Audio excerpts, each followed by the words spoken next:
moving right along here. Brendan is just working on sealing up this area down here at the bottom. This is going to be one of the final pooling areas before the last spillway into the basin.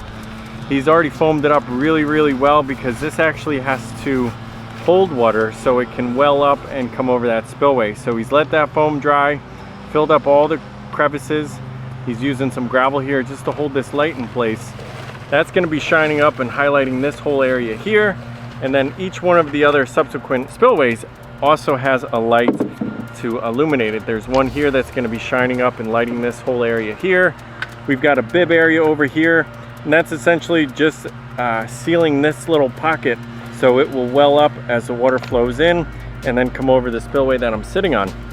Over here on the far edge, we've got our pump vault is down here. That flat stone will essentially be what's going to be the cover on it. Our plumbing is already connected through the back side of it, underground, and running up towards where Boley's at. He's hooking up the spillway, which will be the source of the water and the start of the waterfall. As we go up, we're just buttoning up all of our edges.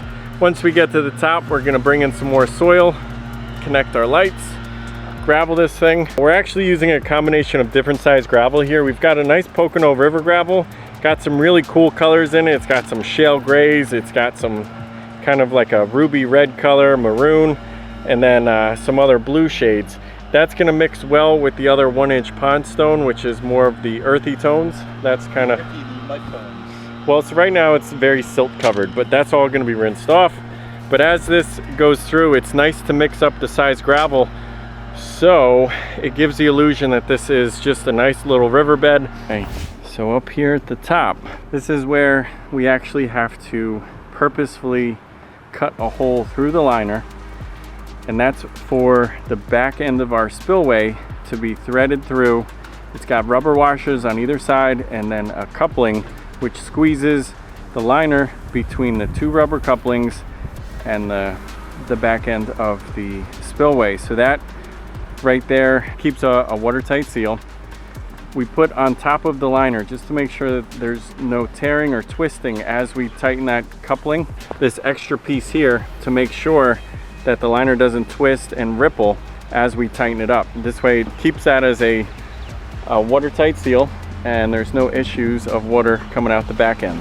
So a little extra preparation up front allows that to stay watertight. See, it's nice and tight. It's barely big enough to get around those threads. And then the second rubber washer, that goes right over the top of that. And then this is reverse thread, just like our bulkhead fittings, because that's essentially what this is here. It's making that seal between the liner, and then just needs to be snug, hand tight with about a 1/4 turn with your pair of channel locks.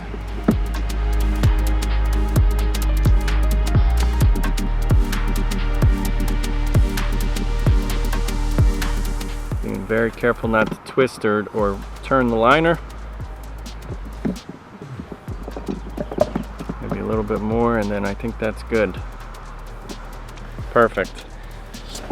Next, he's going to put a male pipe thread adapter through.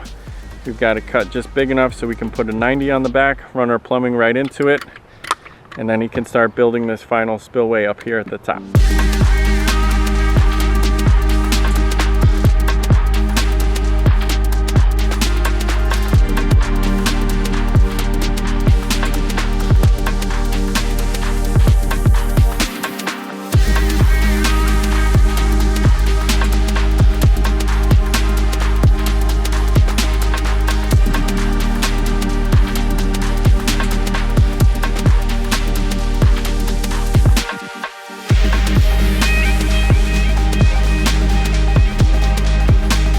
All right, so end of day 2, we didn't finish, but that's okay. We are so close. Tomorrow morning, we're gonna come back, the 3 of us, Brennan, Boley, and myself. We're gonna wrap this up. We've got some edging to do. We've got to hook up our lights, gravel a little bit, put a couple of outcropping rocks, and then this thing will be ready to fire up. So you guys hang tight. We'll be back in a few seconds. Good morning. Today, it is our final day here on this 14-foot pondless project. We've just got a couple of loose ends here. We've got to button up some edges, connect all of our lights, grade out the edging, set some outcroppings, and then back our way out of here to clean up our mess. So lots to do, but the three of us, Boley, Brennan, and me. All right, look at these guys. They're ready for action. All right, guys, let's get to it.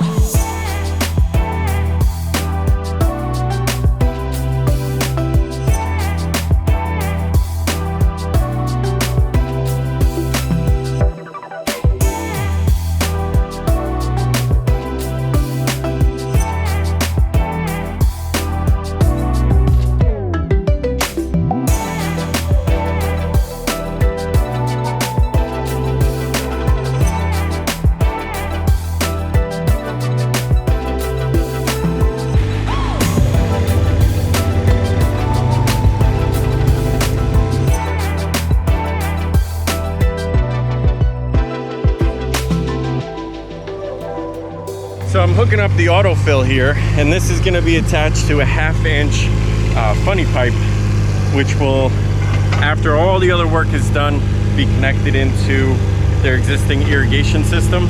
So attached here is our 1/2-inch funny pipe, hose clamp onto a barbed fitting, which is then connected to hard pipe, which then 90s down, 90s back out, and is attached to the autofill mechanism. What this will allow for is when this zone of the irrigation system is turned on, if this float is down, that means it needs water.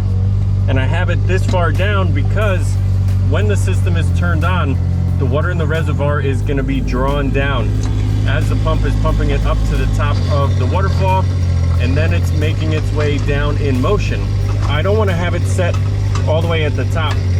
The reason for that is when the pump is on, the water does go down a ways inside the vault. But if we were to set it up here, every time the pump was turned on and this zone turned on, it would keep adding water until it was all the way full. Should you ever shut the pump off, there's going to be too much water in the system and it would be overflowing the basin. So we always set it down about halfway down the vault. This way it keeps enough water so that pump has always got enough to recirculate.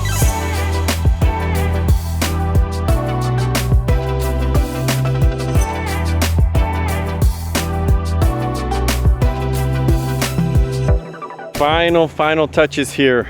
Boley's just going around any areas that look like they could benefit from using some moss. We salvaged a whole bucket full from the old water feature, so we're going to be able to work that in here, help give this water feature instant aging, which is a super cool look. It also helps kind of fill in some of the gaps that might naturally have been filled with some plants or other dirt and stuff as this waterfall was flowing. But Brennan is just going through, just checking some of our lighting connections. We've got the pump set up down here in the bottom. We got to do a rinse down, and then this baby will be ready to be filled and turned on for the first time. The time has come. It is time to plug this in and see what we've created. I know that this is going to be one of the coolest pondless waterfalls that the team and I were able to work on so far in 2022. Let us know what you guys think of it in the comments below, and if you haven't done so already, subscribe. It's free. We're doing projects like this all the time. Come back, follow along, and we'll see you on the next one. This thing looks absolutely epic. It fits in this space so perfectly. And as they say in the industry, if it looks good dry, wait until we turn on that water. Let it roll, boys.